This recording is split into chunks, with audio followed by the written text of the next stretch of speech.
প্রিয় দর্শক, জন্মভূমি নিউজ টিভি থেকে আপনাদেরকে স্বাগত জানাচ্ছি এবং সেই সাথে শুভেচ্ছা এবং নতুন বছরের তৃতীয় শুভেচ্ছা সেই সাথে রইল। আজকে খবরের শিরোনাম আপনারা জানেন, সারা বিশ্ববাসী জানেন। আজকের সবচেয়ে বড় খবর সেটা উত্তর আমেরিকা, প্রভাবশালী দেশ মার্কিন যুক্তরাষ্ট্র, ভেনিজুয়েলা, ল্যাটিন আমেরিকার সাউথ আমেরিকা দেশ, তেল সমৃদ্ধ দেশ ভেনিজুয়েলা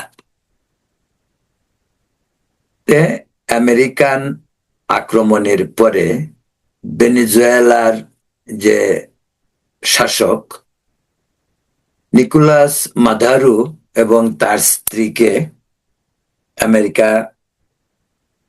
যে অপারেশনের পর তাকে ধরে নিয়ে আসা হয়েছে। মিশ্র প্রতিক্রিয়া সারা পৃথিবী জুড়েই, বিশেষ করে একটি দেশের রাষ্ট্রপতিকে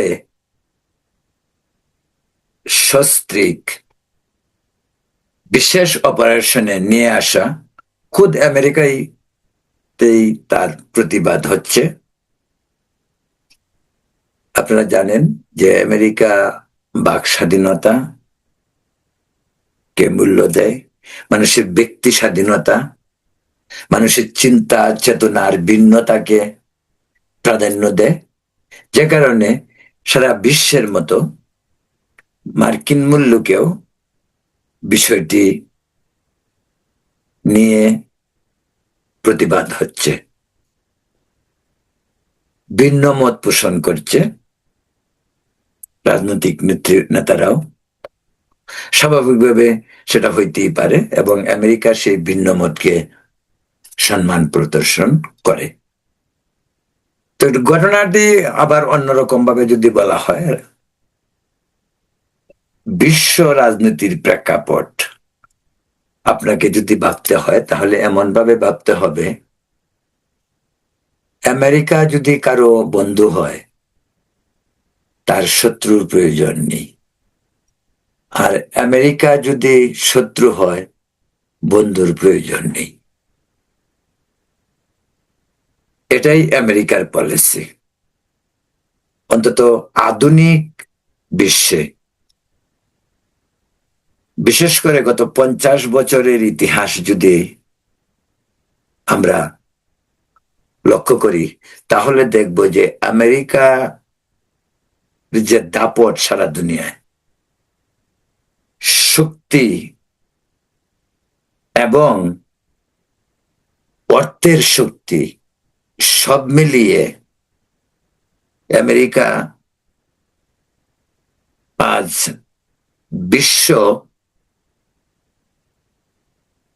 যে আমাদের বিশ্বের যে আবরণ, শত শত দেশ আমাদের এই গ্লোবে, কিন্তু দেশের সংখ্যা কম না, 200-র উপরে রয়েছে। একটি সকল জাতির সম্মিলিত একটি জাতিসংঘ নামে একটি প্রতিষ্ঠান, যার হেডকোয়ার্টার নিউ ইয়র্কে।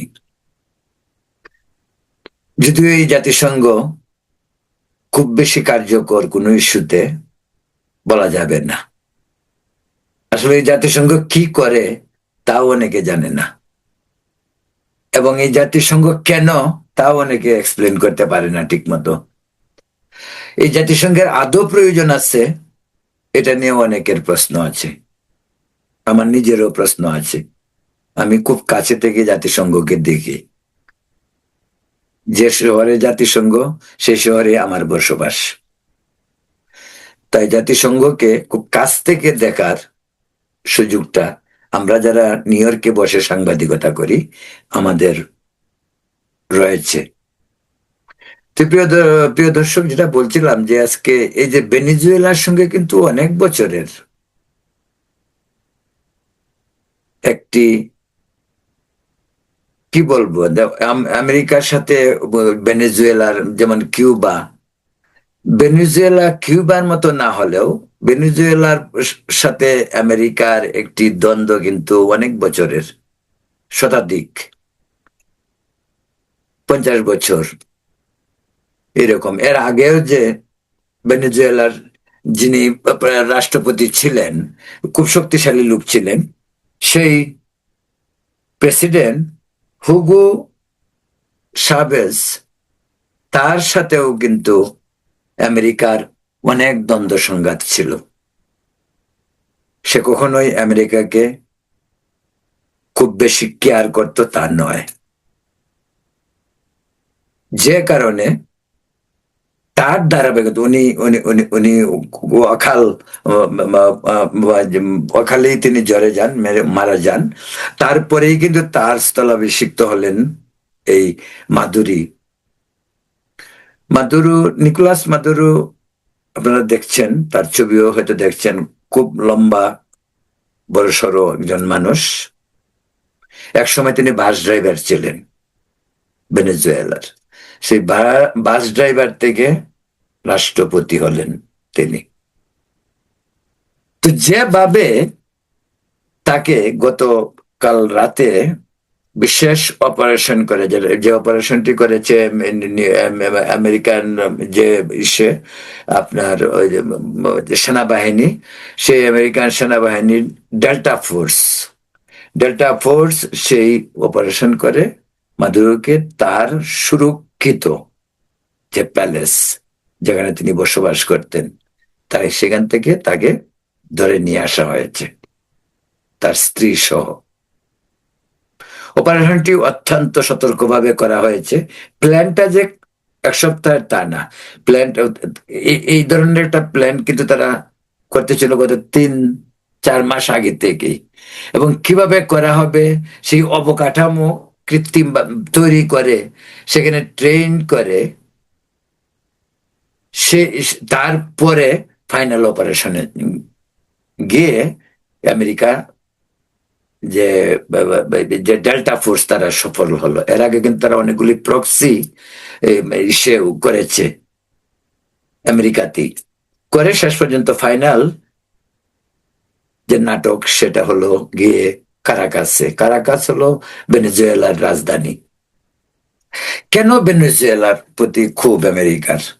মামুলি অভিযোগ, ড্রাগ ডিলিং, যেটা মাদক নিয়ে ব্যবসা, বা অবৈধ অস্ত্র, বা অস্ত্র বিভিন্ন জনের কাছে অবৈধভাবে অস্ত্র বিক্রি করা বা চালান দেওয়া, এই সমস্ত অভিযোগ মাদুরোর বিরুদ্ধে আনা হয়েছে। এমনই অভিযোগও কিন্তু এর আগেও কিন্তু যখন ঘটেছে 90-80 দশকের লাস্টের দিকে, যে পানামার রাষ্ট্রপতি মানুয়েল নোরিয়াগা, তাকেও কিন্তু ধরে আনা হয়েছিল সিনিয়র বুশ তার আমলে, কিন্তু ঘটনাটা ঘটে রিপাবলিকানরা আমলেই। সেই নরিয়াগার বিরুদ্ধেও কিন্তু একই অভিযোগ ছিল। তবে নরিয়াগার অভিযোগটা যেমন আন্তর্জাতিকভাবে স্বীকৃত ছিল, যে অনেক সাক্ষী প্রমাণও ছিল যে নরিয়াগা একজন আর্মি অফিসার ছিল, তারপর সে পানামার রাষ্ট্রপতি হলো, কিন্তু সে আসলে অনেক ড্রাগ ডিলিং, হিউম্যান ট্রাফিক থেকে শুরু করে অবৈধ অস্ত্র, সবকিছুর সঙ্গে সে জড়িত ছিল। তাই তার ব্যাপারটা কিন্তু আন্তর্জাতিক সম্প্রদায়ের কাছে এতটুকু ইসে মনে হয়নি। মানে কি বলবো, যে আজকের যে ফিলিংস মাধুরু ব্যাপারে, নরিয়াগার ব্যাপারটার সময় কিন্তু এরকম ছিল না। নরিয়াগার ব্যাপারটা যেন অনেকে নরিয়াগার অহংকার, দম্ভ, এই সব কিছু মিলিয়ে মানুষের তার প্রতিও মানুষের খুব ছিল ওয়ার্ল্ড ওয়াইড। কিন্তু মাদারু উপর যেটা করা হলো, যে একেবারে তার পরিবার সহ তাকে নিয়ে আসা হলো, এই বিষয়টা কিন্তু অনেকেই মানতে পারছে না। কেন পারছেন না সেটার একটা অন্য কারণ আছে। সেটা আমেরিকা যতই বলুক মাদক, drug dealing, human traffic, whatever, যা কিছুই বলুক, কিন্তু মাদুরো বিষয়ে গেলানো কিন্তু খুব কঠিন ব্যাপার। এই কারণে কঠিন ব্যাপার, আন্তর্জাতিকভাবে নরিয়াগার মাঝে যে ধরনের বিহেভিয়র আন্তর্জাতিক সম্প্রদায় দেখেছে। নিকোলাস মাদুরো ভেনেজুয়েলার প্রেসিডেন্ট হিসাবে তারকে কিন্তু সেরকম ভাবে মানুষ জানে না। এখানে লক্ষ্যটা কি? আমেরিকান লক্ষ্যটা হলো এখানে তেল এবং ভিন্ন মত। আপনারা জানেন একটু বাম ঘেঁষা কিউবা বা সোভিয়েত রাশিয়া সঙ্গে ক্লোজ সম্পর্ক, চায়নার সাথে সম্পর্ক ভেনেজুয়েলার ভালো, যে সমস্ত কারণে ভেনেজুয়েলা আস্তে আস্তে আমেরিকার সাথে সম্পর্ক নষ্ট হয় চূড়ান্ত পর্যায়ে। ওদের মাঝে সমস্যাটা দীর্ঘদিনই, আগেই বলছি। তো মাদুরোকে ওয়ার্নিং ট্রাম্প প্রশাসন বহুত আগের থেকেই দিচ্ছিল, একাধিকবার। ট্রাম্প ক্ষমতা আসার পর গত 4-5 মাস আগে থেকেই প্ল্যানটা করা হয় যে তাকে এরকম ভাবে নিয়ে আসা হবে। এখন এইভাবে নিয়ে আসা চীন কিন্তু প্রতিবাদ করেছে, রাশিয়া কিন্তু অলরেডি প্রতিবাদ করেছে, এবং খুদ ভেনেজুয়েলাতেও প্রতিবাদ হচ্ছে। ভেনেজুয়েলাতে এখন যিনি নতুন রাষ্ট্রপতি হয়েছেন তিনি হলেন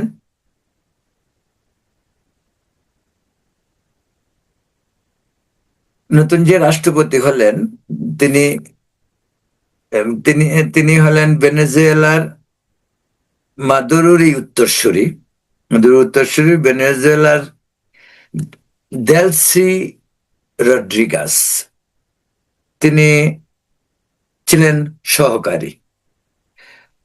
তো ভেনেজুয়েলার সংবিধান অনুযায়ী যিনি ভাইস প্রেসিডেন্ট থাকবেন, প্রেসিডেন্টের কোনো কিছু হলে তার অনুপস্থিতিতে ভাইস প্রেসিডেন্ট দায়িত্ব নেবেন ভারপ্রাপ্ত প্রেসিডেন্ট হিসাবে। এবং আজকে ভেনেজুয়েলার যে সুপ্রিম কোর্ট তারা কিন্তু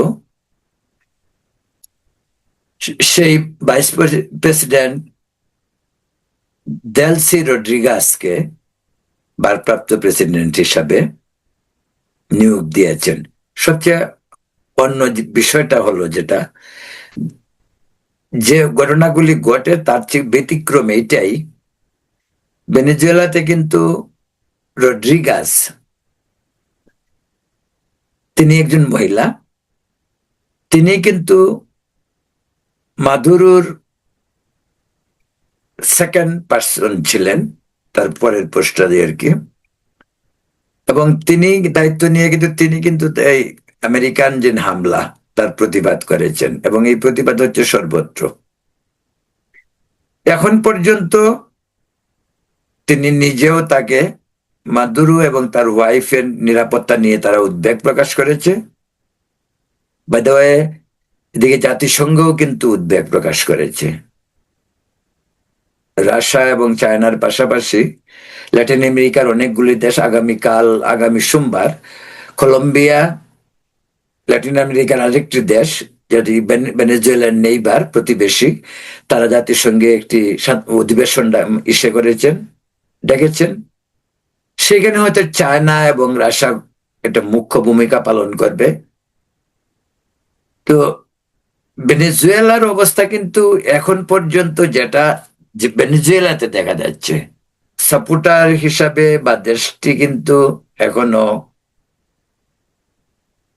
মাদুরোর পক্ষেই পুরা অ্যাডমিনিস্ট্রেশন, প্রশাসন তারা কাজ করছে। তো এই যদি পরিস্থিতি হয়, পরিস্থিতি কোন দিকে যাবে কঠিন। আর আমেরিকা যে কাজটা করবে সেটা এক্স্যাক্টলি, এই যে তাকে নিয়ে আসা হয়েছে, এই ইনফরমেশনটুকু আপনাদেরকে জানিয়ে রাখি। তাকে আজকে নিউ ইয়র্কে নিয়ে আসা হয়েছে। তাকে ভেনেজুয়েলা থেকে প্রথমে গুয়ান্তনামো বে নামক ফ্লোরিডার কাছে যে আমেরিকান একটি দ্বীপ, যেখানে তাদের আর্মি বেজ রয়েছে, সেখানে প্রথমে আনা হয়েছিল। সেখান থেকে আবার তাকে নিউ ইয়র্কে আনা হলো। নিউ ইয়র্কের পাশেই, নিউ ইয়র্ক থেকে 70 মাইল দূরে একটি এয়ারফোর্সের একটি ইয়েতে কি বলে এয়ারফোর্সের প্লেনেই তাকে সেখানে আনা হলো। তারপরে হেলিকপ্টারে নিউ ইয়র্ক সিটি ম্যানহাটনের ওয়েস্ট সাইডে হেলিপ্যাড আছে, যেখানে আনা হলো। এখান থেকে তাকে নিয়ে যাওয়া হলো ইসেতে, মানে ওইখান থেকে তাকে নিয়ে যাওয়া হলো ব্রুকলিন মেট্রোপলিটন ডিটেনশন সেন্টার, যেটাকে সংক্ষেপে বলে এমডিসি। সেখানে নিয়ে যাওয়া হলো। এর এই মাঝে কিন্তু ছবিও রিলিজ করা হয়েছে, আপনারা জানেন, বিভিন্ন পত্রপত্রিকা বা বিভিন্ন ভিডিওতেও আপনারা দেখতে পারবেন। এর মাঝে ছবি হোয়াইট হাউস থেকে করা হয়েছে। ট্রাম্প তার নিজস্ব যে তার মানে সোশ্যাল মিডিয়ার ট্রুথ, সেখানে তিনি সেগুলি পোস্ট করেছেন। তো তাকে হয়তো আগামী সোমবার ম্যানহাটেনের ফেডারেল কোর্টে তোলা হবে এবং সেখান থেকে তার বিচার প্রক্রিয়া শুরু হবে। সেই বিচার প্রক্রিয়া কতদিন চলবে, সেটা অনেক দিনই চলবে। এটা এমন ভাবার কোনো কারণ নেই যে অন্যরা বলছে তাকে মুক্তি দিতে হবে আর আমেরিকা মুক্তি দিয়ে দিবে, সেটা ভাবার কোনো কারণ নেই, অন্তত খুব অল্প দিনের মাঝে। বা মানে যে যে যে বিষয়টা হইতে পারে, আমার কাছে যেটা মনে হয়, আমি আমার অভিজ্ঞতা থেকে বলছি, যে আমার কাছে যেটা মনে হয় যে হইতে পারে এরকম, নরিয়াগাকে যেমন ভাবে ধরে নিয়ে এসে এখানে যে ট্রিটমেন্ট, যে ধরনের আইনে তার যা বিচার হওয়ার, ফেডারেল কোর্টে তাকে নিয়ে তাকে শাস্তি দেয়া, সেরকম কিছু হবে, সেটা হয়তো ভেরি লেংদি প্রসেস। আমেরিকা যে বাইরের দুনিয়ার কাউকে খুব কেয়ার করে তা তো না। ইরাক ইরান যুদ্ধে পরে যখন আমেরিকা যুদ্ধ করলো আবার ইরাকের সাথে, সে এক ধরনের অভিযোগ, বিধ্বংসী অস্ত্র রয়েছে সাদ্দাম হোসেনের কাছে, তাই তাকে ইসে করতে হলো। এই সাদ্দাম হোসেনকে কিন্তু মাটির নিচ থেকে তুলে এনেছে। 9/11 ঘটনায় পৃথিবীর সবচেয়ে বড় সন্ত্রাসী হামলা 2001, যেটা টুইন টাওয়ার ধ্বংস করা হয়েছিল, যেখানে 3,500 আমেরিকান কে হত্যা করা হয়। সেই কুখ্যাত লাদেন, ওসামা বিন লাদেনকে পাকিস্তান থেকে কিভাবে ধরে আনা হয়েছিল সেটা আপনারা জানেন। এখানে একটি বিষয় বলি যে আমেরিকান রিপাবলিকান এবং ডেমোক্রেট, ওসামা বিন লাদেনকে কিন্তু ওবামা ধরে এনেছিলেন, ওবামা প্রশাসন, ডেমোক্রেট প্রশাসন। তারপরের ঘটনা সেই ইসে সাদ্দাম হোসেন। তো যে এই জন্য বলছিলাম যে আমাদের যে জাতিসংঘ, তারা জেগে জেগে ঘুমান, তাদের কথা কেউ আসলে শুনে না। তারপরেও জাতিসংঘ জাতিসংঘ বলে আমরা খুব বাহাস করি। আমেরিকা কখনোই শুনে না। আমেরিকা যদি জাতিসংঘের কথা শুনতো তাহলে আমেরিকা গিয়ে ইরাক যুদ্ধ করতে হয় না। আমেরিকার যুদ্ধ ঘোষণা করে কোথাও গিয়ে যুদ্ধ করে আর সেটা জাতিসংঘের কাছে জবাবদিহি করতে হবে, সেটা আমেরিকা করে না। অন্য কোথাও কিছু হইলে জাতিসংঘ তখন খুব তৎপর হয়, কিন্তু আমেরিকা যখন কিছু করবে তখন জাতিসংঘ তেমন কিছু করবে এমন দৃষ্টান্ত কিন্তু অতীতেও নাই, ভবিষ্যতেও হবে বলে আমি বিশ্বাস করি না। সেজন্য আমি বলি সবসময় এই যে জাতিসংঘ নামক যে প্রতিষ্ঠানটি, আন্তর্জাতিক সংস্থাটি, তার উপর খুব একটা বেশি আস্থা অনেক মানুষের এই নেই আমার মতো। যদি থাকতো তাহলে ওই কর্নেল গাদ্দাফিকে ব্রিটিশরা মারতে পারতো না। আজকে একটি সমৃদ্ধশালী দেশ লিবিয়ার এই অবস্থা হতো না। আজকে ধূলিসাৎ হতো না ইরান বা ইরাক। এরকম বহু দৃষ্টান্ত রয়েছে। আমেরিকার সবচেয়ে বড় আমেরিকান সিল, যেটা যে এই যে আমেরিকান কি মানে সেনাবাহিনীর যে বিশেষ বিশেষ কতগুলো উইং, যেগুলি যেগুলি এই সমস্ত বিশেষ স্পেশাল অপারেশন গুলি করে, তাদের সবচেয়ে বড় সাকসেসফুল অপারেশন হলো পাকিস্তান থেকে ওসামা বিন লাদেনকে ধরে নিয়ে আসা এবং অজ্ঞাত স্থানে তাকে হত্যা করে, অজ্ঞাত স্থানে তাকে মানে শেষকৃত্য করা। প্রিয় দর্শককে বলছিলাম, ভেনেজুয়েলা এই অপারেশনে যে একদম ক্ষতি হয়নি, প্রাণহানি হয়নি তা নয়, কিন্তু ঘটনাটা এরকম ভাবে আমেরিকা শুরু করে। প্রথমেই কিন্তু কারাকাস, যে রাজধানী, রাজধানীর অনেকগুলি স্পটে, এক দুই জায়গায় না, এমনকি 5-6 জায়গা জুড়ে তারা অ্যাটাক করে। বিদ্যুৎ পর্যন্ত চলে যায়, সেখানে ইলেকট্রিসিটিও ছিল না। সে এবং তারা হয়তো প্ল্যান করেই করেছে তাদের অপারেশনের স্বার্থে। সেখানে কিন্তু 40 জন, মানে মানে উম, আমেরিকান কাগজপত্র বা আমেরিকান ট্রাম্প প্রশাসনের যে মানে সর্বশেষ যে যে বক্তব্য, সেটাতে বোঝা যায় যে সেখানে ডিক্লেয়ার্ড অ্যাকচুয়ালি 40 জনকে, 40 জন লোক সেখানে মারা গেছে। এদিকে আরেকটি মজার ঘটনা আছে আমাদের, কি বলে যে ইন্টারনেট স্যাটেলাইট, যে ইলন মার্কসের স্যাটেলাইট ইন্টারনেট স্টারলিংক ভেনিজুয়েলাতে ফ্রি ইন্টারনেট সার্ভিস ইসে করেছে, চালু করেছে সেখানে, যাতে করে মানুষের সেই সুযোগ সুবিধাটুকু, সকলে ইন্টারনেটের সুযোগ সুবিধাটুকু পায়। এটা এই বিষয়টি নিয়ে এরই মাঝে কথা হয়েছে। এলেন মার্কস সে নিজেও এই বিষয়টি বলেছে। প্রিয় দর্শক, তো ভেনেজুয়েলা আমেরিকান সম্পর্ক, মাদারু এবং তার স্ত্রীকে তুলে নিয়ে আসা, এই সব কিছুর ঘটনার অনেক কাহিনী ঘটবে। এখন পর্যন্ত এসবই একেবারে বলা যায় যে প্রাথমিক পর্যায়ে। সোমবারে ম্যানহাটন ফেডারেল কোর্টে মাদুরোকে যখন তোলা হবে, তারপরে হয়তো বিষয়টি অন্যদিকে মোড় নিতে পারে, এবং সেটা পরবর্তীতে বোঝা যাবে আন্তর্জাতিক সম্প্রদায়ের রিয়াকশনটাই কি। সব দেশ তো এখনো প্রতিক্রিয়া দেয়নি। বিশেষ করে মানডে, আগামী সোমবার দিন, মানে আগামী সোমবার মানে আগামীকাল, বাংলাদেশে আগামীকাল, আমাদের নিউ ইয়র্কে পরশু, সেখানে সাধারণ পরিষদে এই আলোচনা উঠবে। সে আলোচনায় কি হতে পারে সেটাও আমরা পাবো খবর। সেসব নিয়েই আবার আগামী সোমবার আপনাদেরকে আপডেট দেওয়ার জন্য জন্মভূমি টিভিতে চোখ রাখুন। এখন এ পর্যন্তই।